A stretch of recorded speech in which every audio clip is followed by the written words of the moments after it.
The information in Crime Champs videos is meant exclusively for informational, educational, and general interest purposes. It should never be used as legal advice. Our videos are simply an overview of the facts as we understand them. They should not be interpreted as legal advice. We do not provide legal advice or act as attorneys. If you think you may have been the victim of a crime, you should consult a lawyer.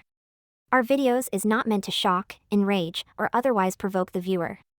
Our videos were produced exclusively to increase public awareness of events relating to true crime. As the crisp autumn breeze whispered through the streets of White Rock, John Altinger, a man with a life full of untold stories, unknowingly embarked on his final journey. Little did he know, his fate was intertwined with a sinister figure lurking in the digital shadows. It was on Plenty of Fish, a dating site where hearts sought love, that John, eager for a connection, encountered the enigmatic persona of Sheila. Unbeknownst to him, Sheila was a mere illusion, a deadly bait crafted by the cunning Mark Twitchell.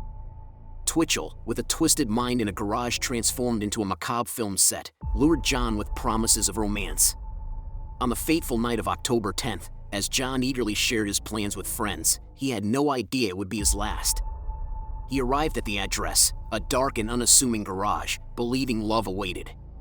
Instead, he met Twitchell, who unleashed a brutal attack, a savage dance of blades and blood. The blow to John's skull marked the beginning of a gruesome end.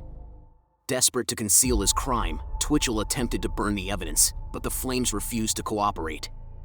Undeterred, he embarked on a grisly task, dissecting John's lifeless body, reducing him to fragments. With cold efficiency, he sealed the remains in dark plastic bags, disposing of them in the eerie solitude of a storm sewer, where the secrets of that night seemed to flow into the depths of Edmonton's underbelly. Altinger's friends grew alarmed when they received a series of emails that appeared to be from him, claiming he was enjoying an extended vacation in Costa Rica. Unbeknownst to them, Twitchell had broken into Altinger's condominium to send these deceptive messages. He even went so far as to send a resignation email to Altinger's employer, yet he dodged requests for a forwarding address to send Altinger's final paycheck. Concerned for their friend, Altinger's friends decided to break into his condo, where they stumbled upon his passport, a pile of dirty dishes, and a chilling absence of any signs that he had prepared for a getaway. It wasn't long before the Edmonton Police Service initiated a homicide investigation. Twitchell insisted that his meeting with Altinger had been purely coincidental. He claimed that Altinger was with a wealthy woman in Costa Rica and had no further use for his Mazda 6, which he allegedly sold to Twitchell for a mere $40 in cash. The police, skeptical of Twitchell's story, impounded his laptop and car, uncovering a shocking discovery: Altinger's blood in the trunk. On October 31st, 2008, the police arrested Twitchell, charging him with the first-degree murder of Altinger.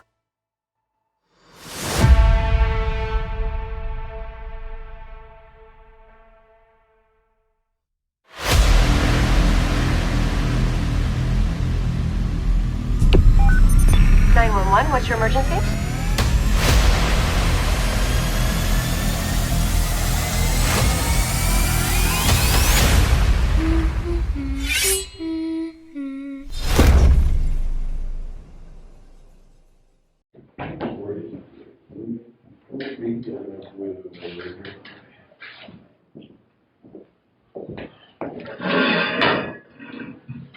Just have a chair.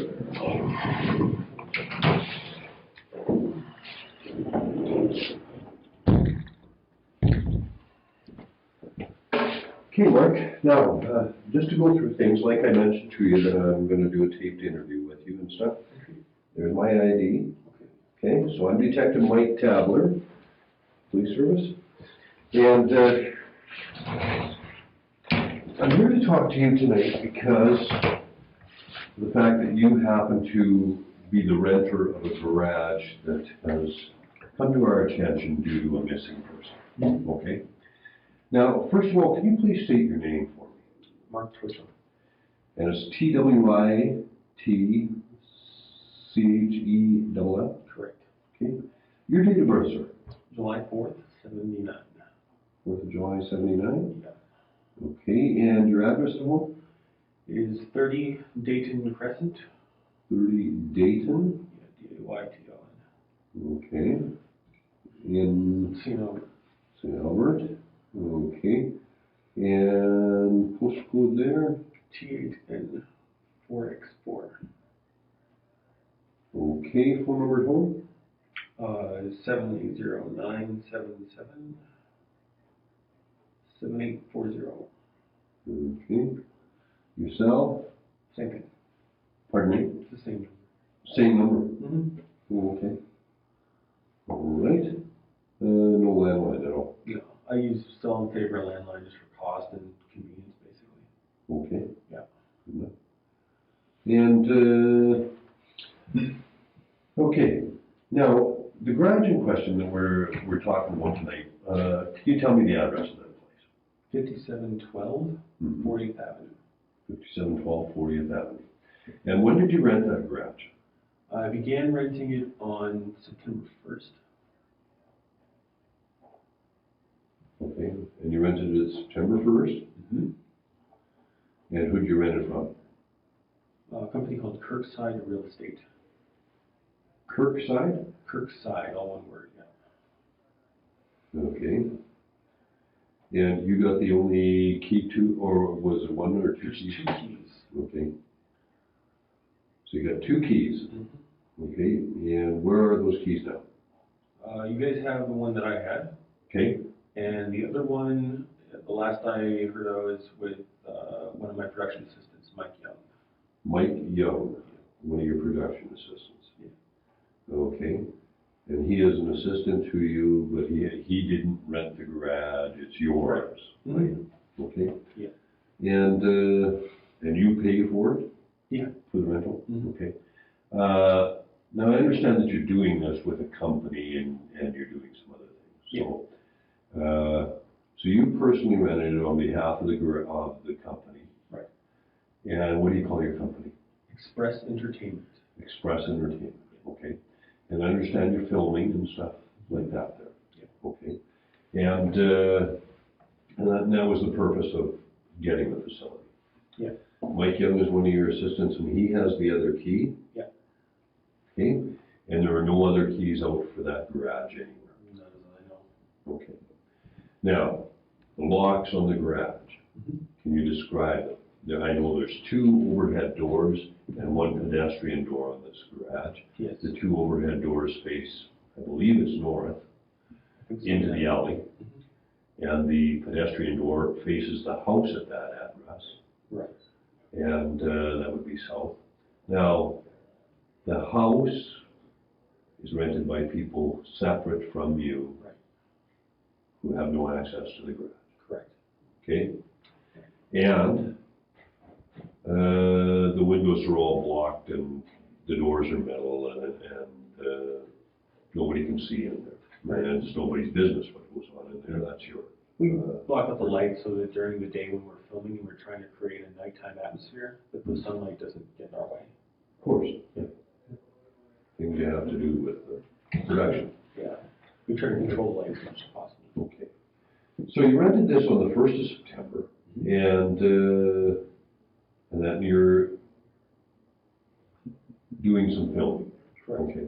Now, what have you been filming there? Have you been filming every day, or what's been going on there? Nope. Well, most of my stuff is all pre-production. I knew that I was going to use it as a location for filming, so basically I began looking for something that was suitable in like late August. Yeah. So found that garage, found that it was an ideal location, it worked great for what our purposes were, and rented it. The only time that we actually spent shooting in that place was the last weekend of September. The last weekend of September. Yeah. Okay. We had an evening shoot on the Friday, and that was for a couple of hours actually at someone else's house. It was downtown, we shot in their condo. And then all day Saturday is when we used the garage to film. Okay. So, sorry, my contacts are Yeah. anyway. Yeah.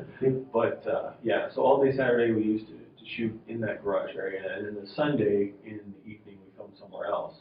So yeah, for that purpose, it was actually just the one day that we were there for actual shooting. Before that, we were in and out throughout the month for production design purposes, which was building our set pieces, getting things set up in there, power, that kind of thing, getting everything ready. Okay. So you, what type of film is it, or that you're shooting at this particular time? That you're talking about shooting at this, what What sort of a film is it? It's a suspense thriller, actually. It's a short film. The total runtime is only going to be about 8 or 9 minutes. Okay. So, yeah. Suspense thriller? Right. Okay, and what would you do in a film like this once you've filmed 8 or 9 minutes? Go through the editing process. I try to organize it so that it didn't have a lot of effects work to do, so it wouldn't take forever in post-production. But we edit the film together and then submit it to film festivals, try to get it picked up by a distributor. Hopefully somebody will grab it and use it in some way. Or it's also used as pitch material in order to develop a television series or a feature film out of it, to convince someone that, you know, we know what we're doing as filmmakers and that we deserve to get money basically to make more material. So it's all in the interest of developing everyone's career that way. Oh, okay. Yeah, I just don't understand how that works, and Well, you have to start from scratch your own way, because in our industry, there's really only 2 ways to get in and actually do that kind of work. And one of them is to either pay to go to a film school and then graduate and come out and do it. But usually that path doesn't take you very far. It's kind of like more of the lower end kind of jobs. I'm more interested in writing, producing, and directing, and I've only noticed after the 3 or 4 years that I've been trying to get into the industry that the only way to do it is to make your own stuff, prove that you know what you're doing, and then people start to take you seriously. So I started making my first film was a feature, sci-fi fantasy film based on Star Wars content, which is all completely 100% shot now and in post-production. I'm working on a comedy right now, which is it's actually a full-blown feature that's actually going to have a decent budget in the neighborhood of about $3.5 million, and just closing the first round of financing for that at the end of this month, and then we're moving into pre-production so we can finish off like casting A-list actors, getting all that stuff set up, and then preparing to film that sometime in May or April of next year. really? So yeah. It's been a long process. I started developing Day Players, which is the name of the comedy, back in December of last year. And I kind of put myself through business school, in a way, to figure out what investors would want to see in order to invest in that kind of project. And built up all my blocks, put all my ducks in a row, and I've just been, I mean, even though working full-time in a lot of times during the year in order to pay bills, I've still put in full-time hours into the film to develop it, because I'm just like, tunnel vision. Oh, yeah. I want to get a career going. So I got that whole thing developed and going, and pitched it to countless people, playing one side against the other to get talent and money to agree and come to the middle. And now with the economic turbulence in the U.S., it's a little bit tougher. But I've been assured that it's not going to affect our deal or anything like that. So first round's supposed to be finished at the end of this month, and then sometime within the next 3 or 4 weeks after that, we're getting the full budget in so that we can actually move forward in making this thing. And like my co-producer works out of Los Angeles, and he's done things like Ocean's 11 and Old School, and worked on these things and uses his connections to help us out. And hopefully along those lines, we can try to get a distribution deal with Warner Brothers and skip some of the red tape that usually comes along with trying to go in their front door and get hit by all their gatekeepers, which are designed to keep people out, basically. So it's tough. It's really hard, but it's very worth it. I love what I do. Yeah. And, Obviously, you're very passionate about it. Oh, yeah, I love it. I love filmmaking. I figured that out back in 2005 when I first started writing my first script. Yeah. And from the first day that I stepped on a set in August of '06, that was when I knew. And then I just there's no going back. Yeah. Anything else is crap. Yeah. Nothing else would make me feel fulfilled in what I was doing and really love what I do, so I just chased it with everything I had. Neat. Now, so getting back here, the only person that would have had access is Mike Young or yourself to that place. Yeah. Now, tonight you were asked to go down there and meet our constables at Yes. the garage, and that's because they were looking for a missing person. Yeah. Okay. And you were contacted, you were apparently at home in St. Elmer, which is quite a distance from this, and yet you readily responded down to help the police, and we certainly appreciate that. Now, you arrived at the garage and you noted something immediately on your arrival when you went up to the door to show the police the garage. Yeah. And what was that? Well, the first thing that happened, I drove in, I parked in the back where I usually parked. The constable was calling me when I was about a minute out to get there. Yeah. And talked to him and said, yeah, so where are you? And he was in the back, so I went to meet him, and One second, that might be my wife. She's Yeah. let me keep her. Oh. Yeah, that's her. I'll let her leave a voicemail. All right. She's gonna be up anyway, so. Anyway, yeah, so I get into the back and I'm like, okay, well, let's go check it out. So I get to the actual gate, side gate there, and they mentioned that it had been blocked off somehow. I didn't know what that was about. I opened it, there was nothing there, so they said, okay, well, I guess it's not. It was a little odd, but went down the side of the garage, came back around, looked at the door itself, and the first thing that I noticed upon looking a little closer at it, because the light wasn't that great, but I could see what was going on, the padlock didn't look familiar to me. Okay. And I was the one that actually put the latch on the door, and I had a padlock previously, but it wasn't the same one. The one that I had was like the silver on the outside, like a black plastic dial in the center, and this one was just all metal. Yeah. So So you noticed a different padlock yeah, and that on the door. right. Now, what other locks are there on that door? Can you describe? There's also a deadbolt. A deadbolt? Yep. And- Pretty standard lock. Yeah. And is there another type of lock or handle or? No, just the doorknob, but I don't think the doorknob locks. I've never tried it, but I don't think it does. Okay. So regular doorknob, deadbolt, and then a padlock. Okay, and the padlock, was the padlock through, it was through a latch of some sort? Yeah, that would hold the door, close the lock. And that was the same, but the lock itself was different. Correct. Okay. Now, okay, you said that you were there last weekend of September, and that was the only time you were shooting there? Yeah, that was the only time we had a full crew and cast and Okay, filming. so that's the last weekend of September. Yep. And then we're up to the 19th of October here. So that's just about 3 weeks, eh? Yeah. Yeah. Because you were filming through the weekend, didn't you? Yeah. And we're in the weekend now, so.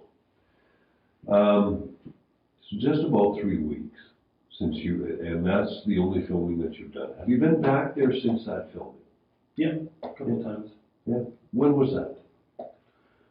Oh, let's see. I went back, I don't remember the exact date, but I went back one time because we had like a table saw and a bunch of tools that were there, and my dad stores that stuff in his garage, so I told him, you know what, come meet me, we'll load it up and get rid of it. So I went over there and met him after work one day, and he loaded that stuff up and took it home. The next time was when I was taking delivery of a steel drum, using this garbage can, basically. So, Yeah. had some issues with them in terms of delivering it. The company kept missing the day or saying that they were going to be there at a certain time and weren't. And so I was just like frustrated. I called them and said, okay, well, call me like an hour before you get there, we'll meet. So they did. We went to the location, dropped the drum off. So that was that part. And then last Friday That's Friday. was when I went there to just clean everything up, get the basic garbage out of there and stuff like that. There was still like a box of bottles and stuff like that, things that had been there previous to me renting the place that I just never got around to getting rid of. But just getting some stuff out of there, that was... When you say last Friday, do you mean the one just passed? And I mean, we're now in Sunday morning, right? no, it was a week ago. A week ago. Yeah. So, today being the 19th, it would have been like, probably 12th. the 12th. Wait, no, today's the 19th, today's Sunday, right? Oh, yeah. So the Friday before this Friday. So probably about the 10th. Yeah. So check your calendar. Yeah. Yeah, I'll let you do that. I don't have a calendar here to do. Calendar. But the 10th sounds about right.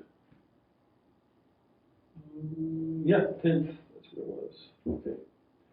So Friday the 10th, you go down there and clean the place up. Mm-hmm.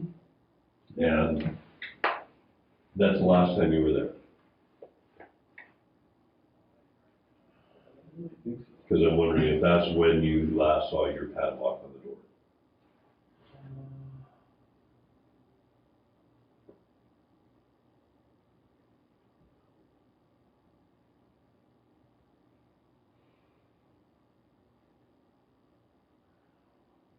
It bleeds together, so like, Okay. one of my problems is always, I have issues with this, I have also issues with remembering tasks to do, so I live on lists.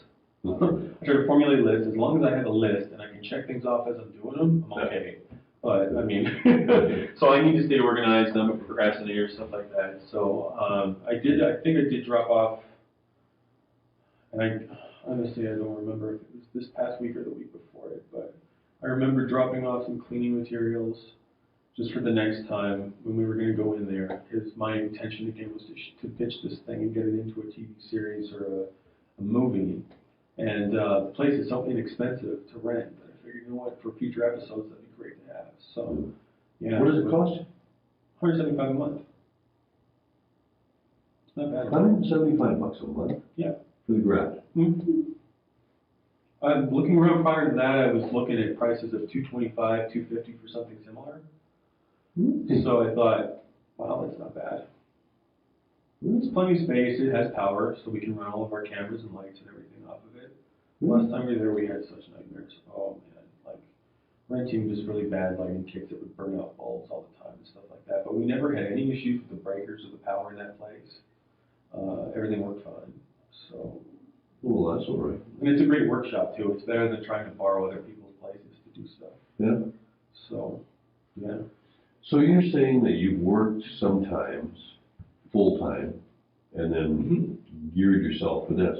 Where do you work when you're working full-time? I was working basically corporate sales jobs for the most part. You know, it's the kind of thing like, when I do work full-time and I work for someone else, I try to find something that I'll enjoy, usually technology related. Like I worked for TELUS, selling wireless gear for them, and that was fun. Yeah. So I did that stuff. But yeah, something where I can have like a bit of a passion for that and actually feel like what I'm contributing is what I'm getting out of it. So usually why I work on commission, because I feel like the more work I put in, the more reward I'll get out of it. Yeah. And that's usually what I do. So I found like I've got a really good natural flair for it. I do that kind of thing if I need to be working or paying bills and that kind of thing. I'm a little bit more discerning when it comes to that stuff. I try not to get involved in something that I'm only going to be in for a short period of time. Jobs in the last couple of years that anything where I had to leave or anything like that, it was always just because there wasn't the right fit. Yeah. And you usually find that out pretty early on. Yeah. So you've been working in that type of thing. When was the last time you worked at a job like that? Last time was the end of May. End of May. So since then you've been working to get your production going? Yeah. Okay. And your wife, I understand, is employed, but on maternity leave. Correct. Okay, so you've got some income there as a supplement, and where do you get the money from for the production and for the rental and all that sort of stuff? It's investors. Investors? Yeah. What I basically do is sell equity in the film. So they'll, if I have a budget worked out, then I need so much money to make the movie. What they do is put that money forward into the film in exchange for percentage of ownership of the project. Yeah. So usually we split it 50-50. The production company, that's me making the movie, gets half of ownership of the movie, and the investors putting up the money get the other half. Okay. So then once it gets distributed, goes into theaters, gets on home video, starts making money, we split all that 50-50 once we recover the budget. Yeah. So, yeah. And then in the meantime, I mean, stuff like that takes a year or two at least to come through. Yeah. So in the meantime, I'm living off of producer fees, which are about 10% of whatever the project is. Yeah. Okay. And who do you have for investors on this film? Let's see. Ones that are involved in day players so far. My brother-in-law, Travis Berge. I got a guy named John Pinsent who has his own chartered accounting company here.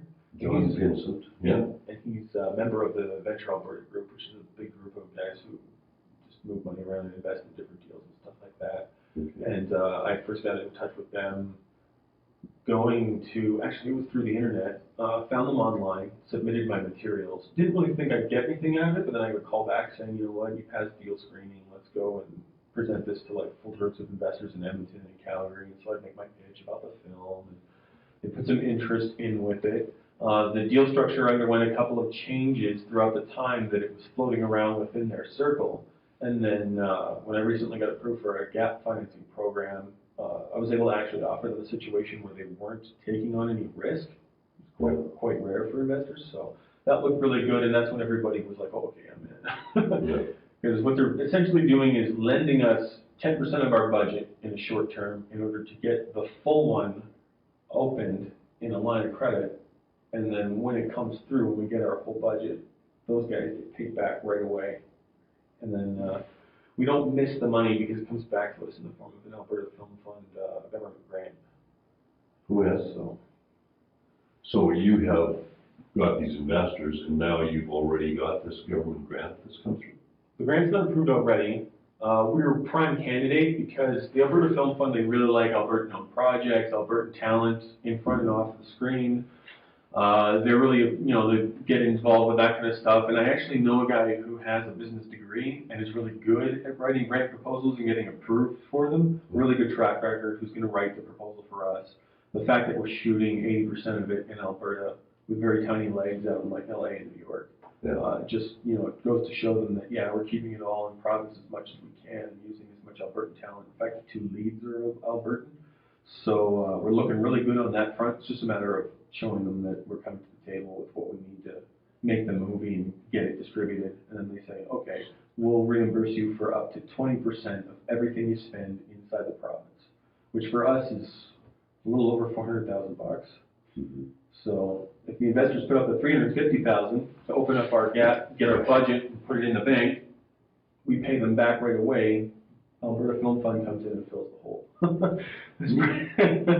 lot of homework, a lot of research to get done, but it's a beautiful deal structure. It works for everybody. I'm only giving up 10% more ownership than I would have been getting out there on my own with no back-end support that way. Yeah. So the fact that I can get this done a lot faster and a lot easier by using somebody else's credit rating, why not? You know what? That's fine. It's a matter of kind of time versus ownership. I'm not going to sit on this for 5 years and wait for it to happen. You know what I mean? Yeah. These are the goals that are set up. So, and everybody who's helped me on Star Wars has been so great.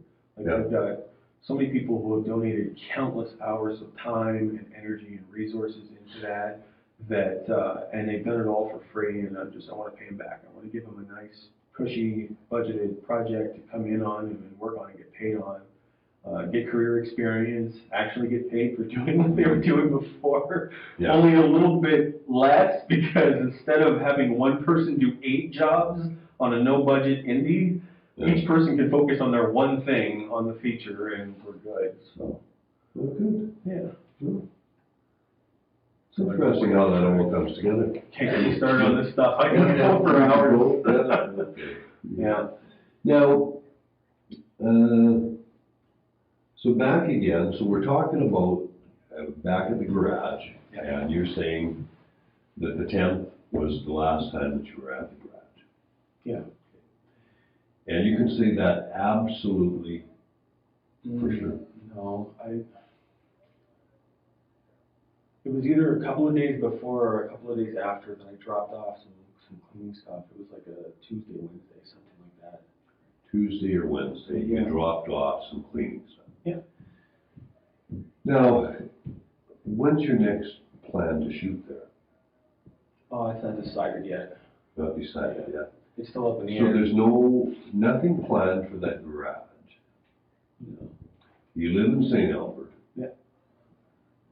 You'd be concerned about dropping off a few cleaning supplies there at the garage when nobody else is there, sometime between that weekend, and it had to be done right away? Well, not necessarily right away. The way that I do it again, it's on a list. So I would have had like a long list of line items of stuff that I'm getting done that day, and it just happened to be one of them. So it's like a stop off, drop it off, and then go. Now, what sort of cleaning supplies would you have at that place then?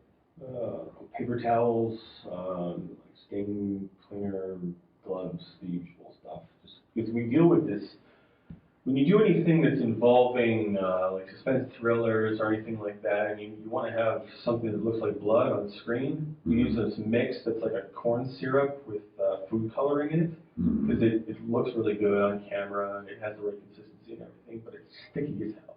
Gets everywhere, and it's a nightmare. And last time, it got all over the chair, got all over the floor. It's like ridiculous. Yeah. So, and that was really my thing, was just because then everybody's grabbing stuff and moving it over, and every time they do, they rub up against it and get it all over their clothes, and it's sticky and annoying. So, it's just a matter of keeping that stuff off of there and clean, and not having to deal with that, because we spent the problem with an untested effect. This thing where we were, the achieved shot was running a sword through a guy who was sitting in a chair. Yeah. And so the way we did it is we just had like the actor sitting in the chair, and then the other actor pretending to hold the sword. Yeah. In him, and then we go back, lock the camera off, it hasn't moved, shoot this, where we take the same color shirt that the guy in the chair was wearing, put like a Ziploc bag full of this corn syrup there, and then just, you know, boom, put the blade through it so that it comes out with the corn syrup on there dripping. Yeah. Then they have to digitally take that, put it onto our original shot so it looks like it's coming through the guy realistically.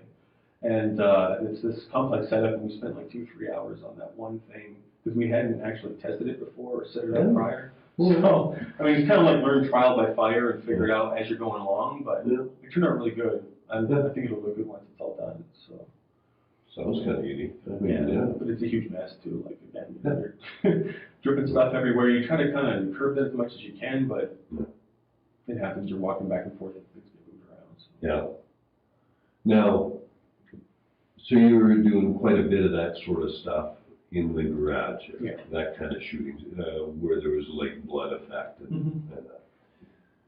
So what other supplies would you have there that would be needed for that kind of thing? Well, it depends what you mean by supplies, because there's supplies and props and a lot of other stuff. A lot of that stuff that's in the garage was there when I rented it. Stuff that I got just for the shoot. There was like this, kit full of knives that we were going to do, where we were going to do like a reveal shot, show the guy like opening this kit, and it looks all menacing and everything, and kind of put that into a montage. What else?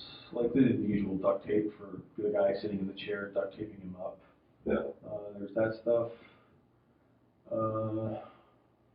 The sword, obviously. There's 2 swords. One that like looks all glorious and cute on camera, and then the other one that's just a stunt one that's more stain resistant, that we use to like dump all the syrup on and everything. Yeah. Some clothes, prop, mask, stuff like that. Now, it's I'm just thinking about this. I mean, it's kind of odd that you're filming that kind of thing, and we end up drawn to that garage because of a missing person who supposedly went there. That's really freaky too. And as soon as they called me on the phone, as soon as Maxwell called me and said that this is what's going on, I get this weird chill, because it just doesn't sit right. So the first thing I start asking myself is, who all knows about what we do there and what our schedule is like and stuff like that. And if we have a shooting schedule, usually there's a bunch of people in and out of there to prep leading up to it, and then we shoot something there, and then that's it. Until we announce something else, there's no fixed activity. So, I don't know. So who would have access to it to get things set up? It'd be me and anybody else that had a key. So basically, for this instance, it was me, Mike, and Jay. And Jay. Yeah. Who's Jay? You've mentioned Mike before. Jay. Jason Howitson. Jason Howitson. How do you spell his last name? Howatson. Okay, Jason Howitson. How old's Jason? 28. Now, you know him and Mike from before? Yeah. How long? Couple years. Couple of years? How old's Mike?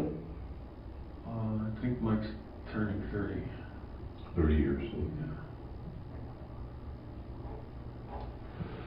Yeah. So they would have had access, but the only one that had a key was Mike. Mm. Well, passes back and forth between them. And these two would maybe pass it back and forth? Yeah. I've been trying to hook up with Mike because I owed those guys like a couple $100 for materials for production design, and we're trying to figure out a time to meet to do that, and also to get the key back from them and stuff like that. And he said, you know, hey, if you're around the south sometime, Saskatchewan Drive, drop by. But he always like lets me know basically an hour before the timing would be, and it's too short a notice. Yeah. So we've missed each other up until now. When was that? Well, I mean today, but we kept just back and forth and missing one another. Well, you and Mike connected today? No, but tried to. Not today. The guy operates entirely on text message. There's no actual calling and talking to him. So, like, you know, he'll text me and say, "I'm gonna be in St. Albert around this time. If you're gonna be there, I can drop by." And you know, I'll be like, "Well, no, that's no good. We're gonna be gone," something like that. Yeah. And so, the last time that I actually talked to him, I think it's the 12th. I was checking before because I've still got some of his incoming text messages. He was had some Howler tickets I was going to sell him. It was on the 15th. 15th? Yeah. On the 15th, you met with him? No, just texted back and forth. Just texted back. Never actually got back together. No. Were you on the south side on the 15th? Calendar again.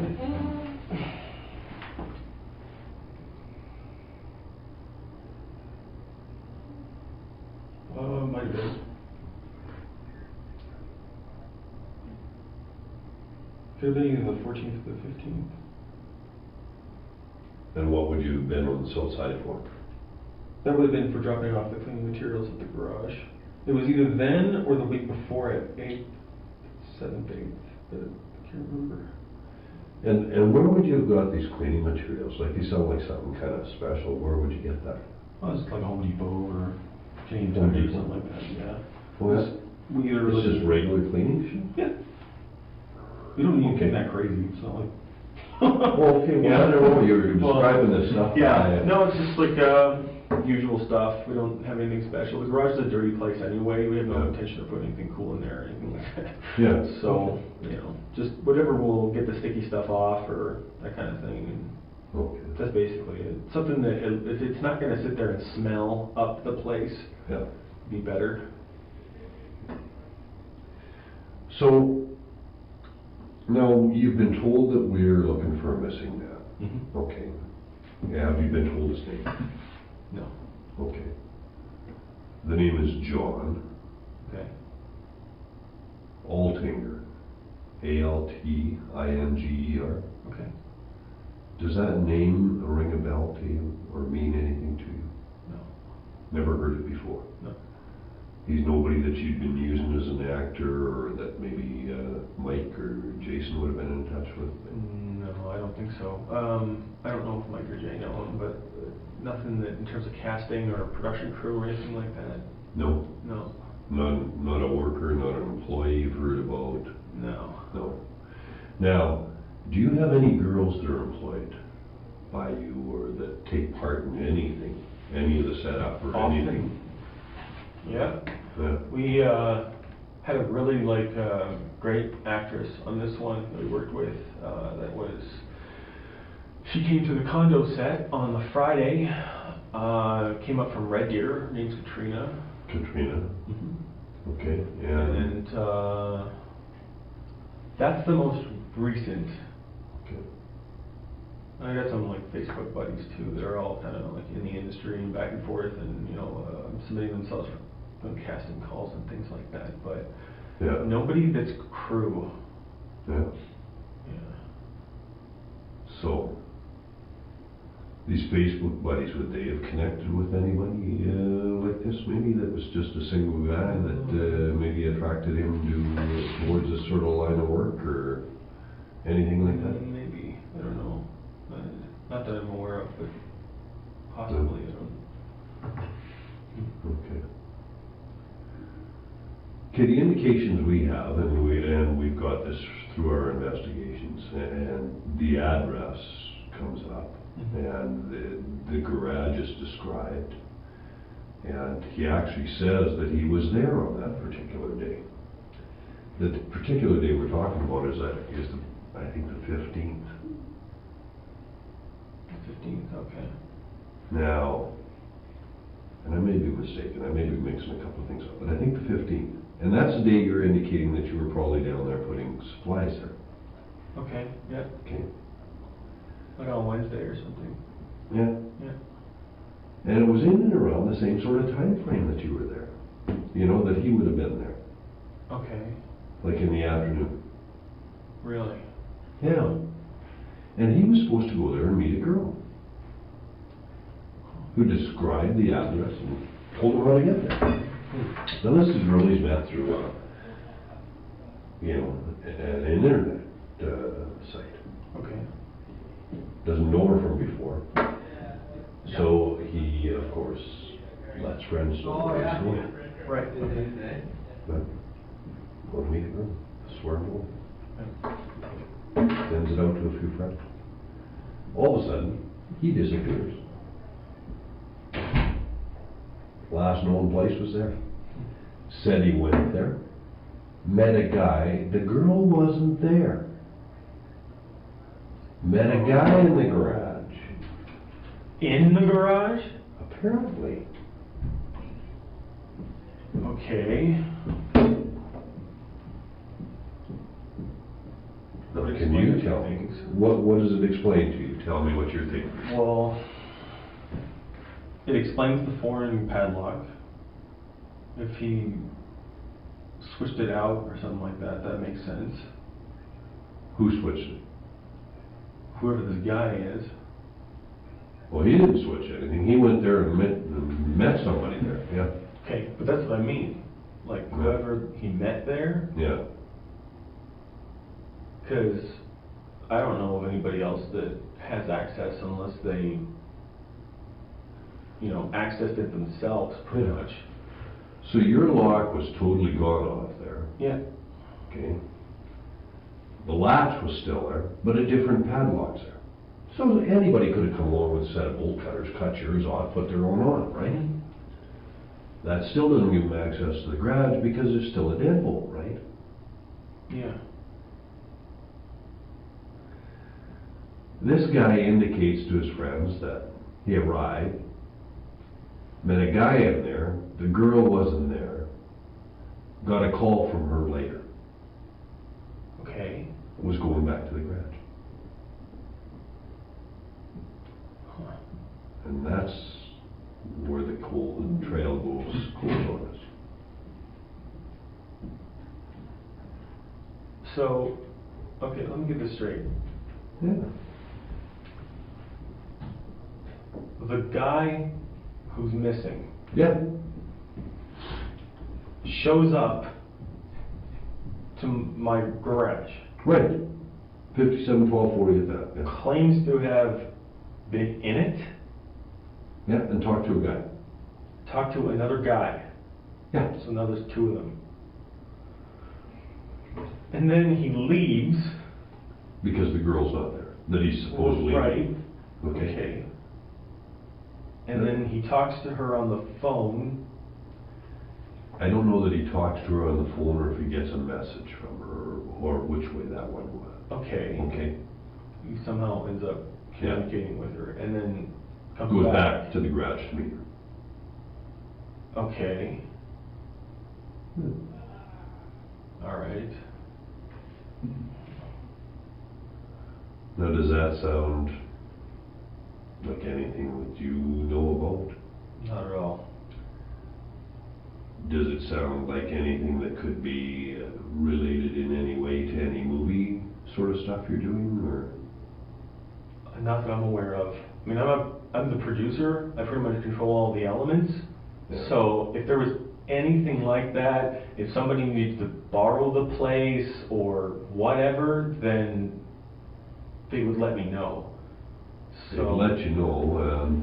They'd ask or something like that. So yeah, no, I don't know anything about that. No. Does the name Jen mean anything to you? No, Constable Maxwell asked me about that too, and Yes, I don't yeah. know Jen or anything like that. So the name Jen doesn't mean anything to you. You don't know a Jen. You don't have an actress named Jen. Mm-mm. Okay. What's your wife's name? Jess? Jess. Not Jen. No. Okay.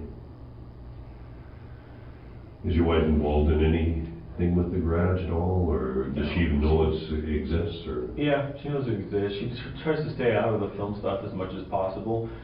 She's, from her own explanation, too close to the material, because every time I talk about these things, it's like this step, this step, this step, this step, and it's just too much. So I try to, pretty much kind of curb that whole thing. If she asks about it, I'll gladly tell her, but generally she's not interested until something comes to fruition. So Yeah. This whole time for the past year, I've been working on financing my other movie. She'll ask me like, do you is the money in the bank yet? Or something like that. Until it's in the bank, don't get excited, that kind of stuff. So Yeah. Okay. but Yeah. yeah, so she's on mat leave and looking after the kid, and that's pretty much the daily life. And then when I get home, I take over. Yeah. We share that whole thing. So yeah, but Okay. And your parents, of course, are supportive of this. oh yeah. They live here in Edmonton? Mm-hmm. Okay. Whereabouts do they live? They live like Killarney area, so it's like 31st Ave and 87th Street. Oh, yeah. Okay. Know the area well. Mm-hmm. Have they always lived in that area, Mark? Mm-hmm. Yeah. Where'd you go to school? Long time. I went to school in those little trio of schools. It's right around their house. It was St. Matthew's for elementary, and then St. C's for junior high, and then O'Leary for high school. O'Leary, yeah. Okay. Yeah, and you're, what do you think, 29 now? Mm-hmm. Yeah. Huh.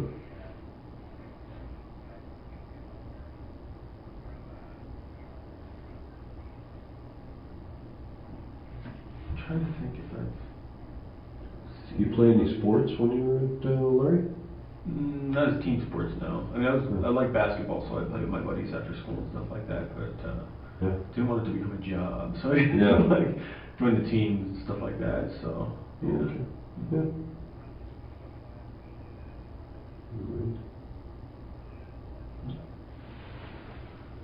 All right.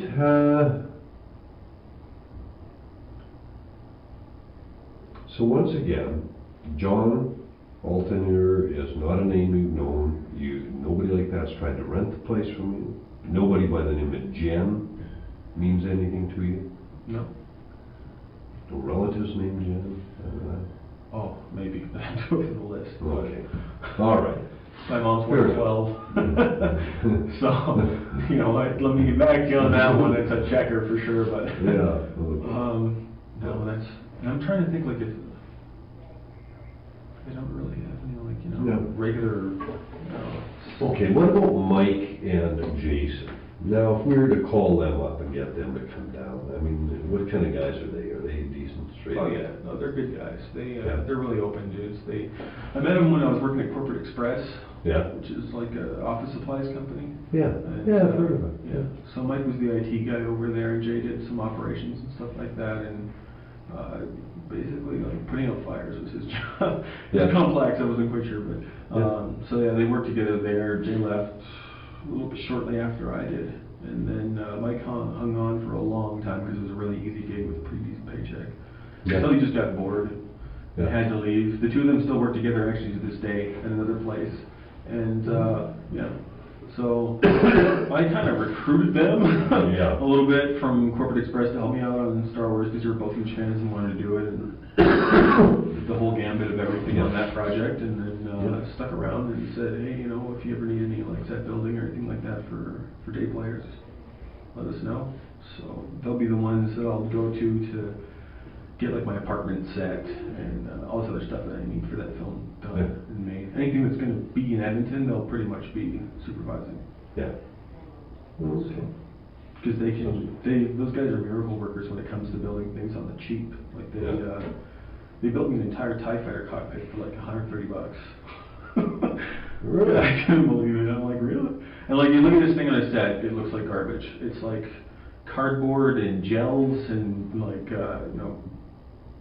like caulking. Yeah. And it looks like crap, but then when you look at it through a camera, because you can fool the camera pretty well, it looks really good. So we're sitting there lighting the thing and switching back and forth to get Star Wars paused at that exact moment to see what our lighting looks like, flipping back and forth, and then they come back to ours and they go, okay, now go back to ours. They think ours is the movie. Yeah. Okay, I think we're done.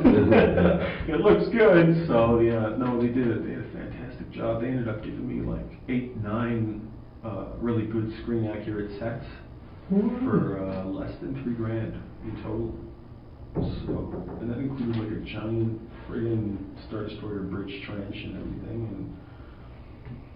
And man, I don't know how they do it. The compositors are going to have total gold to work with when they finish that off. But Yeah. it's kind of already served its purpose. Yeah. It's already proved that I know what I'm doing and got me to the next level, but I'm just going to finish it off anyway because I love it. And Yeah. I put so much work into it now anyway, this will keep going. Yeah. Yeah, absolutely. So it's kind of hard to go back to that though when you've got like so much other stuff going on. I'm working on developing painting projects. I've got this incredibly beautiful daughter that I just love to death, and I want to get home to. And Yeah. Oh. So she's 8 months. Oh yeah.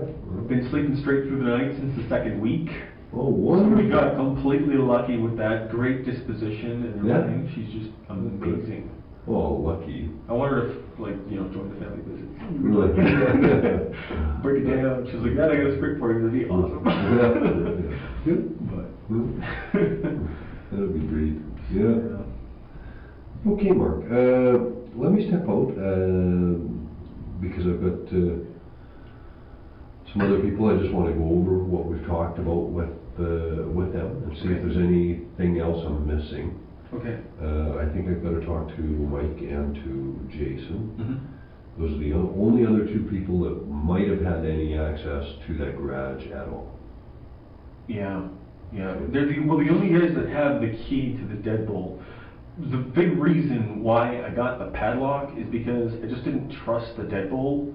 Because, when I first got the place, I knew that Kirkside was looking at replacing it, so they actually had like a lock guy come in and put a new deadbolt on, which is fine, but I don't know what to compare it to. It's only half the equation. You have this deadbolt, and then the hole that it's in, I don't know if you've seen this thing, but it's like all carved out. There's a bunch of space in there. It's like, I don't know, it didn't look that reliable to me in terms of holding. So, I didn't put much stock in it. I thought honestly that the latch with the padlock would be A, more of a visual deterrent if anybody wanted to get in there, and B, just kind of be a little stronger in general because of the way that it was actually like fastened on there. So, I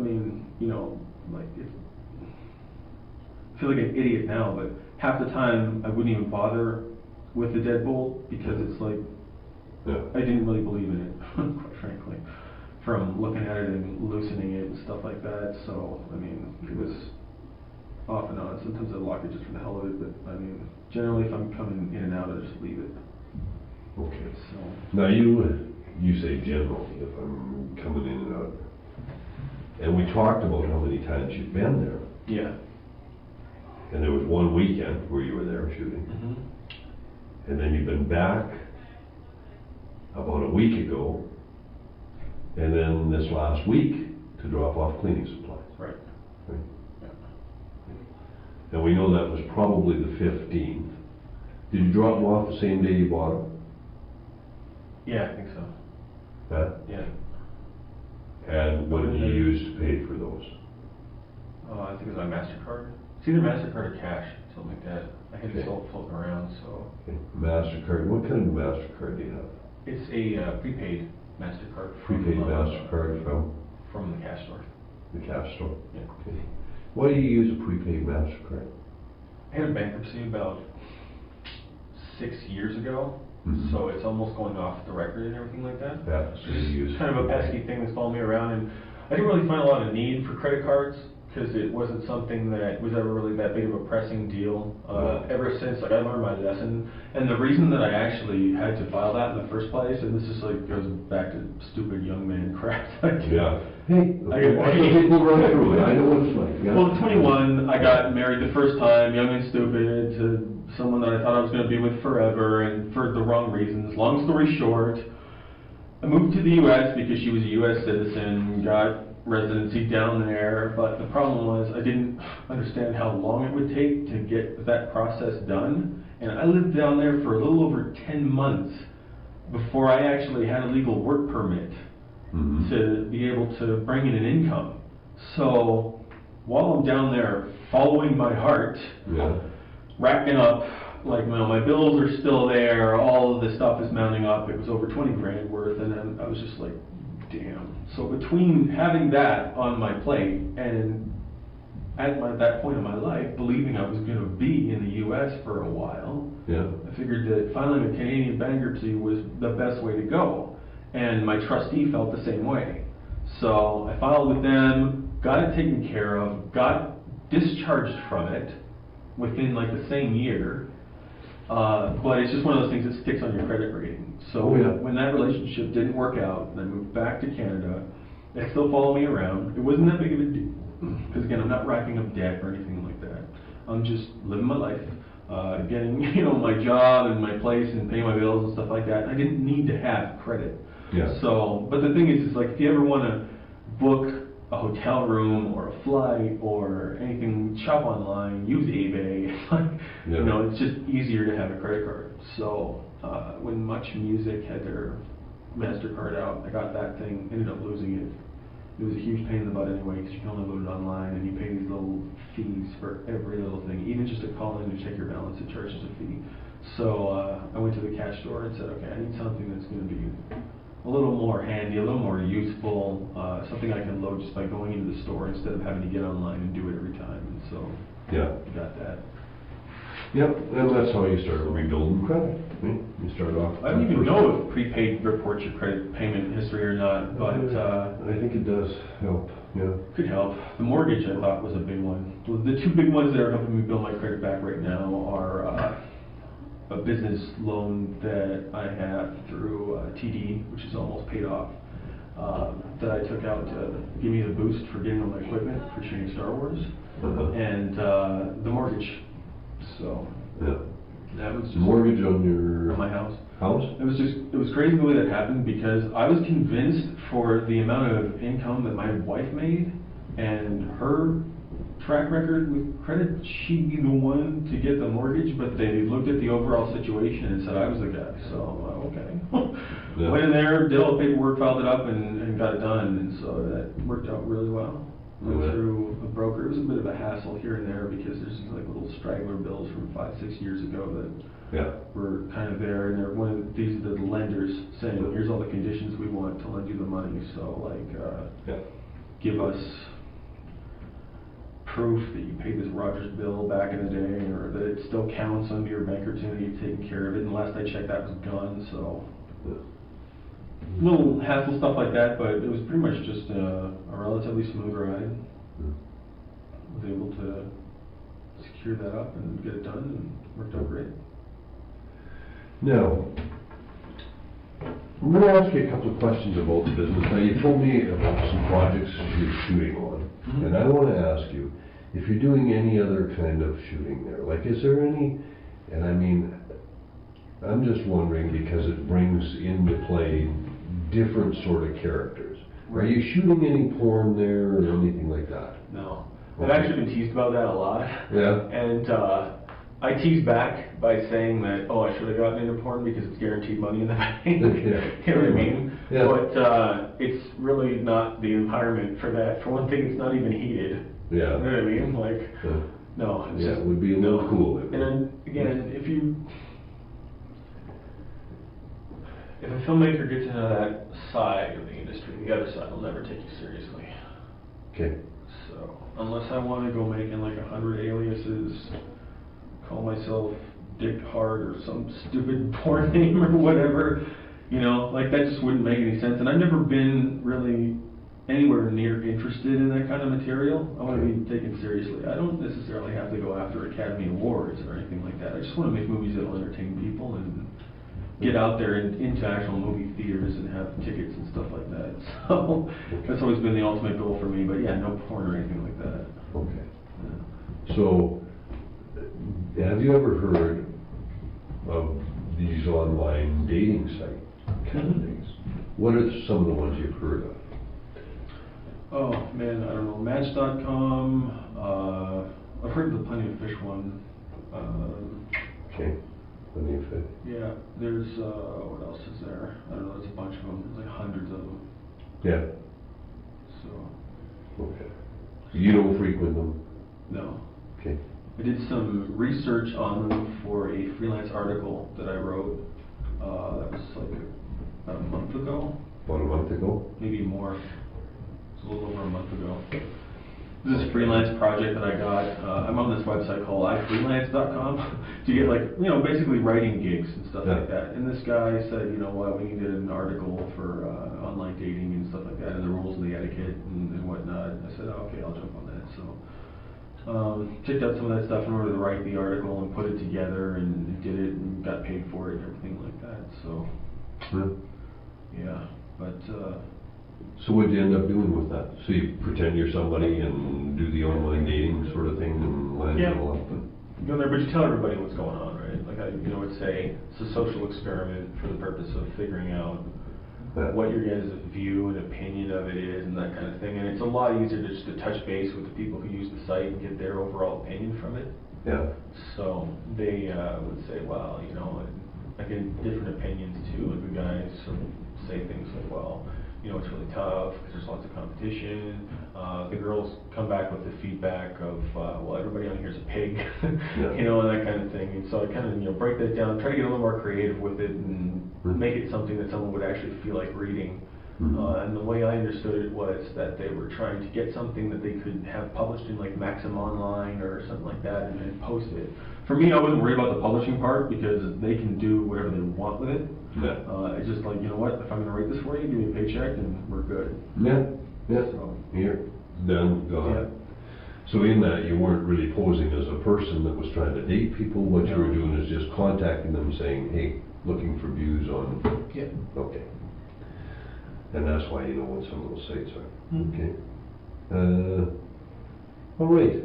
Now, like I said, I'm going to talk to my people and see if I'm missing anything and run over stuff.